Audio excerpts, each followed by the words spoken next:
Good afternoon, everyone, and welcome back to African American Studies 115 Language and Social Issues in Africa. And I'm your instructor, Dr. David Cheo. And so today we will explore one of the most fascinating features of African societies, right? And so today we're going to talk about the multilingual nature of African people. The multilingual nature of African people. Because across the continent, multilingualism is not an exception. It is a way of life for Africans. And so from homes to schools, from the pulpit, right, in churches, from the pulpit to the parliament, and from music stages to marketplaces, Africans constantly navigate among multiple languages. Languages that are indigenous, languages that have some colonial history, and languages that are global. Okay?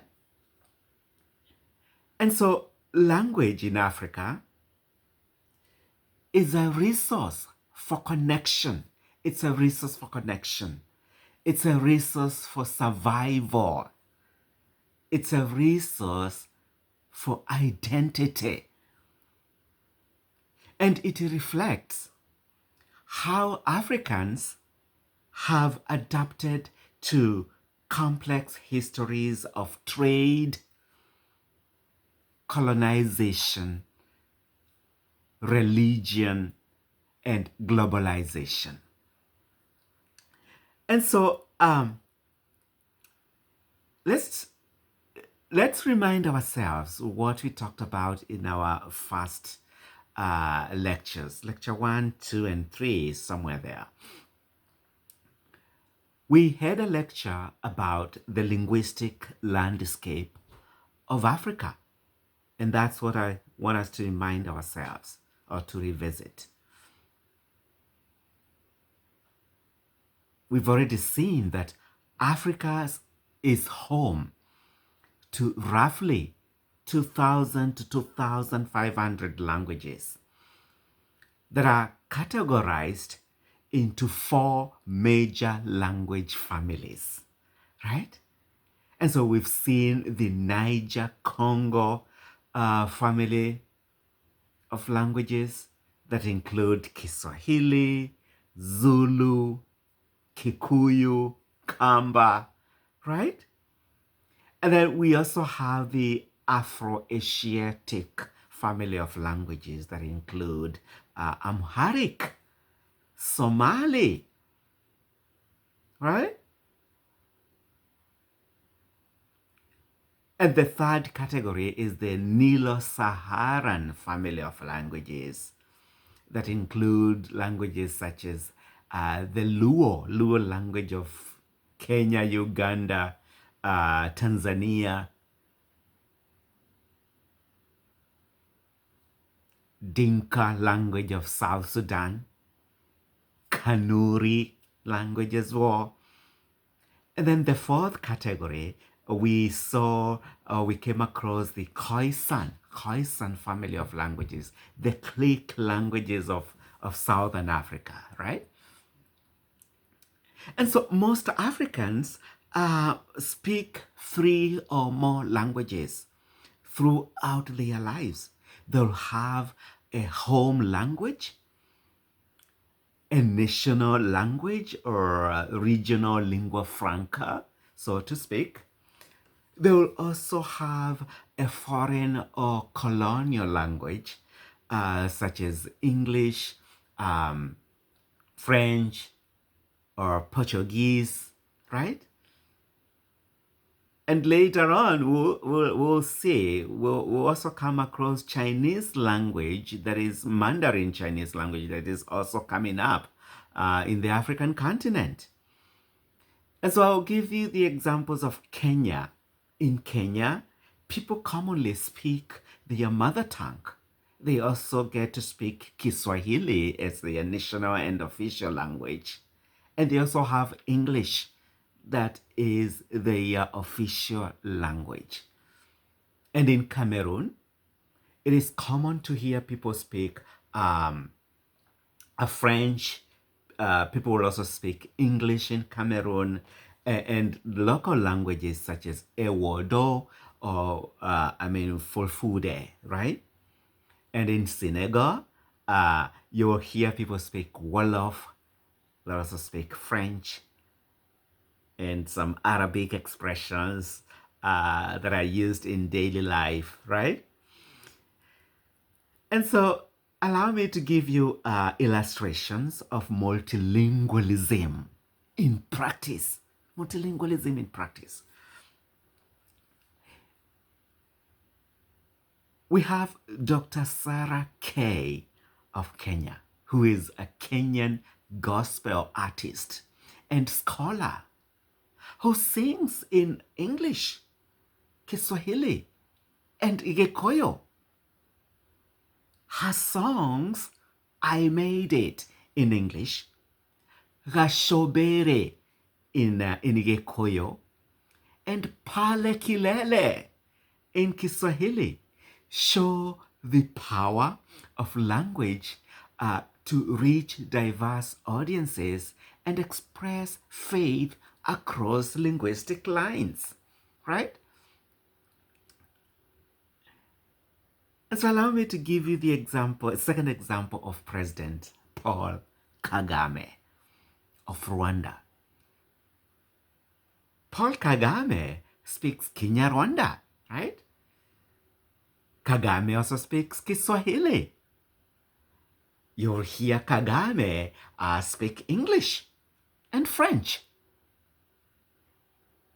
And President Kagame's multilingual ability symbolizes Rwanda's position at the intersection of East and Central Africa, bridging Anglophone and Francophone spheres.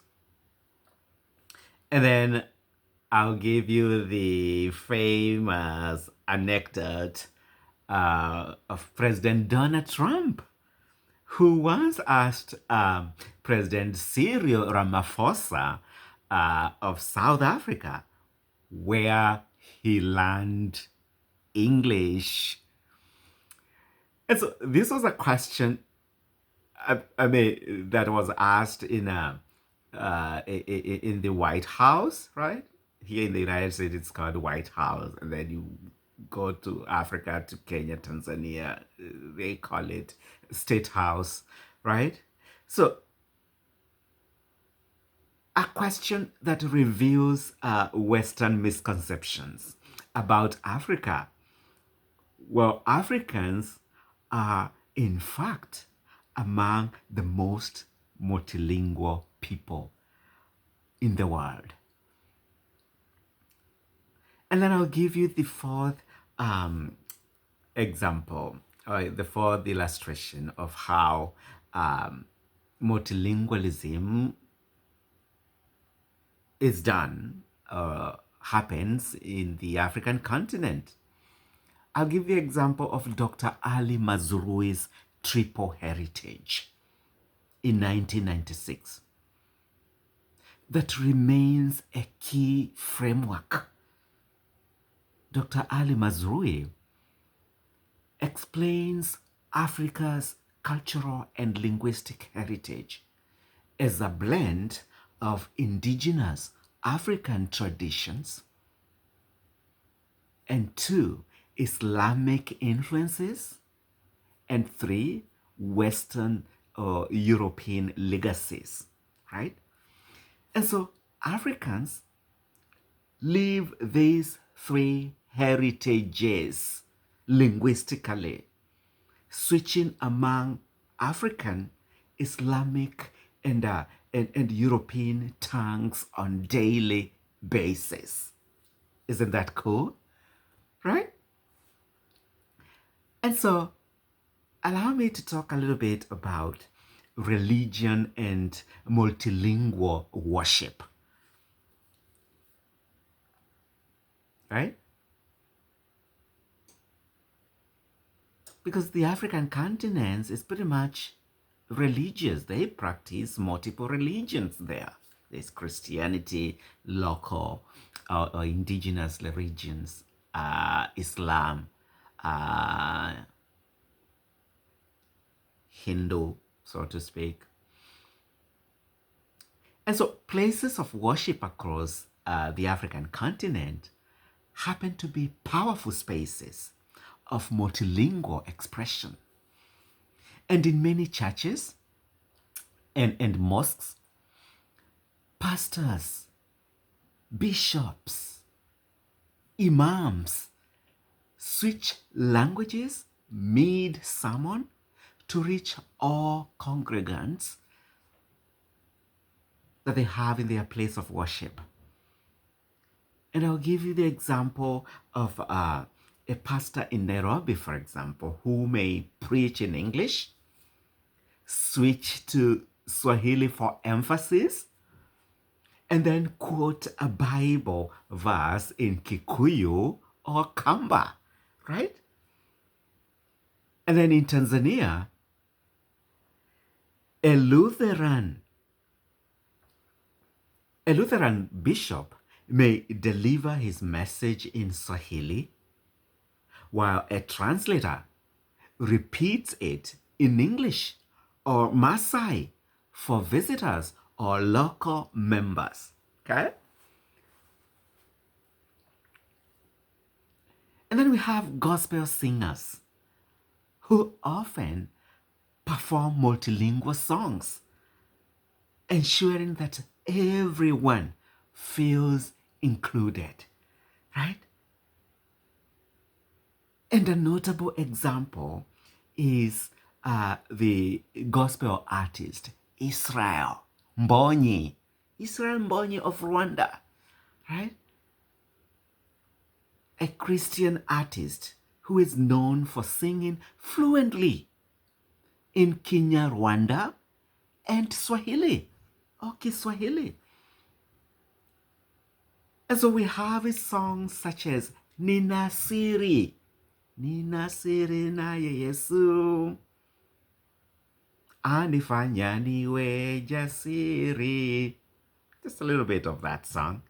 And then he also has the song Nitaamini that connect East African audiences across linguistic boundaries, illustrating how faith, music, and multilingualism intertwine, right? And so multilingual worship embodies inclusivity. It's how spiritual leaders ensure that no one is left out because of language. And it also shows how language can carry both emotional and sacred power. Emotional and sacred power.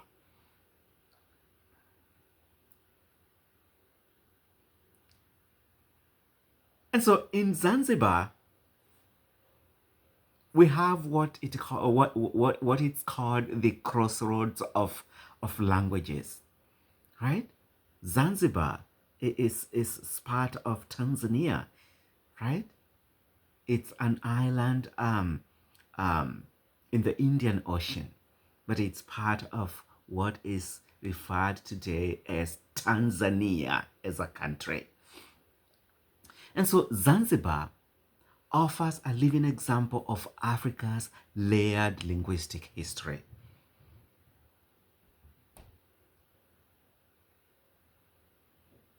And we mentioned that This island of Zanzibar is located along the East African coast, right?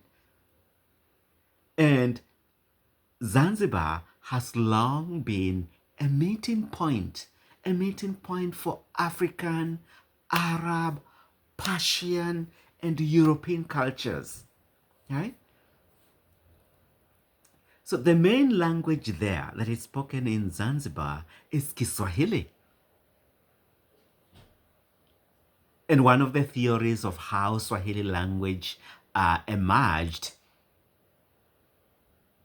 talks about Swahili evolving from the interaction between Bantu speakers and Arab traders. That's one of the theories, right? I mean, we have three of them. Swahili being purely a Bantu language that I subscribe to. And the third one says Swahili is kind of a dialect of Arabic language that I don't really agree.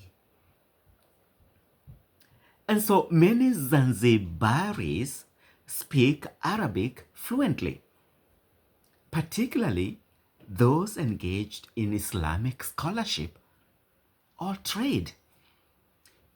And in addition, people there in Zanzibar speak English or use English in education and government, while local Bantu languages are spoken in family settings, right? So in Zanzibar, you come across someone who speaks Chaga, Kichaga, right? Kihaya, Kisukuma. All those are Bantu languages. And so their presence is felt in that island as well. And so Zanzibar's multilingualism is not merely practical. It is historical. It is cultural, spiritual, reflecting centuries of migration, trade, and exchange, right? People coming from all different parts of the world and meeting in Zanzibar, right? And so with that, allow me to talk a little bit about an interesting scenario that has been happening for the last few years, or for the last decade, so to speak. And this is the expanding Asian linguistic influence. So Africa's linguistic repertoire is growing to include Mandarin, Chinese, due to China's deep involvement in the continent's development.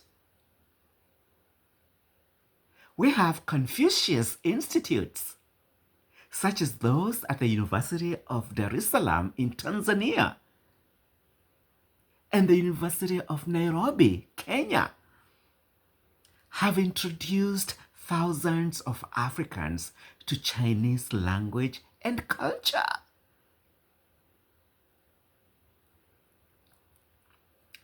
And with Chinese firms building infrastructure projects from railways to hospitals, learning Mandarin has become a skill for business, has become a skill for translation, has become a skill for diplomacy.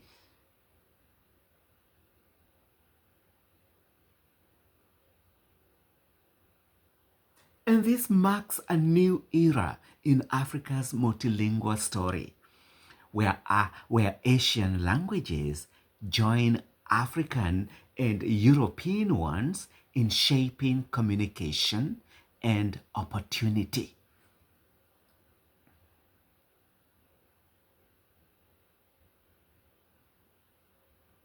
And so Chinese contractors in Africa are intermarrying with the Africans as well. We have children with dual heritage being born in the African continent, children who are half Africans and half Chinese, right? Whose fathers are Chinese and moms are Africans. And we have examples all over of them going back to trace the histories in China and searching for their dads after they go back to China. And so, with that, allow me to talk about multilingualism in the media, right? The African media landscape mirrors this linguistic diversity.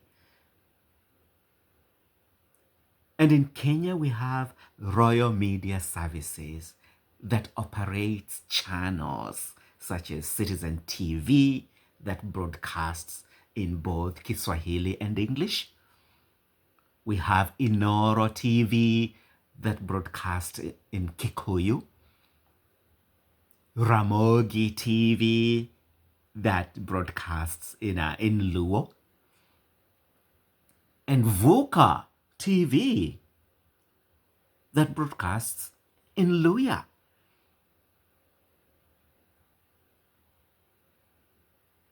And anytime you see news anchors broadcast news, at the very end of the TV screen, right at the very corner, you'll see someone doing Kenyan Sign Language as well. And so radio stations follow a similar pattern of broadcasting in multiple languages to ensure national inclusivity. And so news anchors effortlessly code switch between Kiswahili and English, mirroring how everyday Kenyans communicate. Right?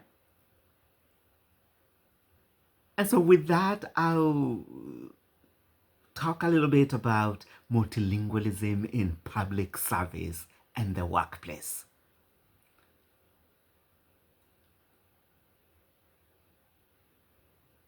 Multilingualism in Africa provides clear advantages in professional life. Doctors and nurses who speak multiple languages can diagnose and comfort patients effectively. Teachers using mother tongues and national languages to reach all learners is a common phenomenon in the African continent. Police officers and administrators gain community trust by using local languages.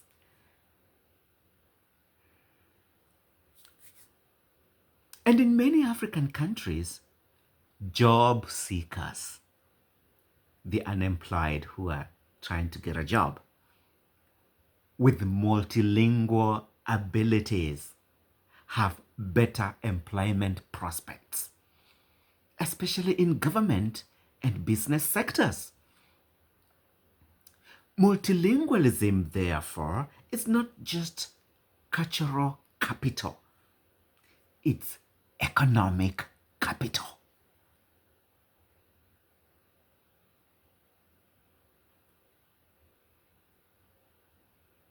I'll say that again. Multilingualism, therefore, it's not just cultural capital.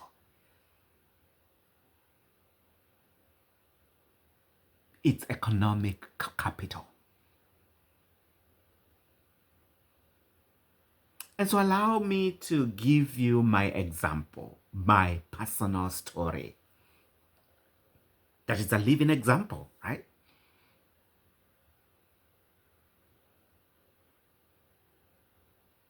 And so this is my linguistic journey. I was born, bred, and raised in a Gikuyu-speaking region of central Kenya to Kamba-speaking parents. And so at home, I had Kamba. I spoke Kamba with my parents. And at school, I learned Kiswahili and English, right? My family lived in a cosmopolitan city where our neighbors largely spoke Gikuyu. Some of them spoke Gusii language. Others spoke Luo. And we also heard some speak Luya, Borana, etc. And so through social interactions, I picked up words and expressions from these languages, right? And I even went ahead to become fluent in Gikuyu language.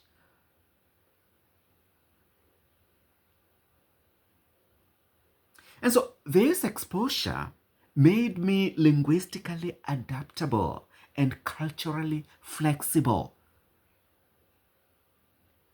And so later in life,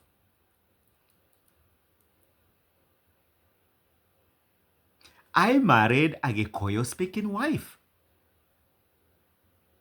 And my fluency in Gikuyu has helped me deeply connect with my wife and my in-laws, right? And so being multilingual, I have found makes one more open. It makes one more empathetic. It makes one more accommodating, able to understand multiple perspectives and where different personalities in different linguistic settings, right?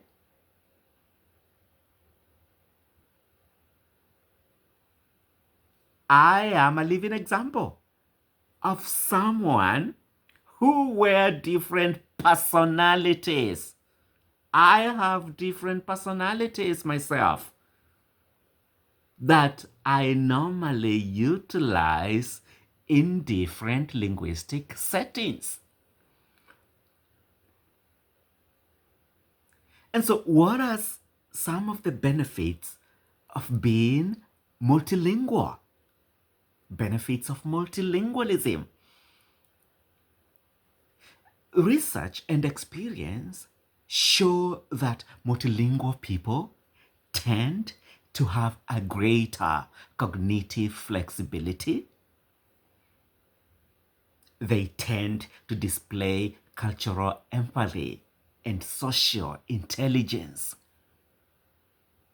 They tend to possess a broader worldview. They tend to navigate identity and belonging with ease.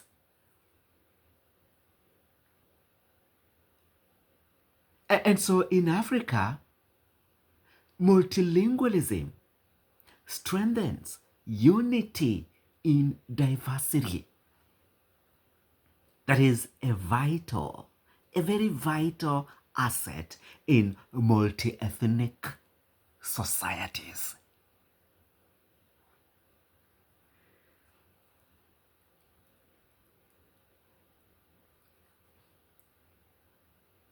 And so with that discussion, allow me to conclude by saying the multilingual nature of African people is an immense expression of resilience. It's a profound expression of adaptability. It's an immense expression of creativity. And so from Dr. Ali Mazrui's triple heritage, to Israel, Mbonyi's bilingual worship songs, from Zanzibar's Swahili Arab fusion to President Kagame's trilingual leadership, Africa stands as a living classroom of global multilingualism. Language. Language in Africa is more than communication. It is culture. It is identity. And it is also connection.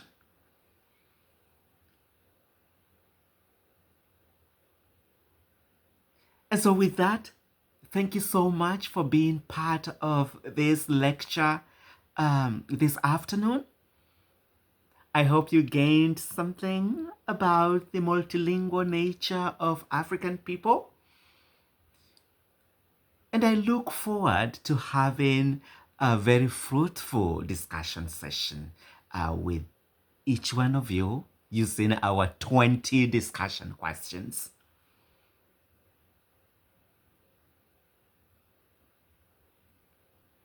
And after that, I hope to see you again next week.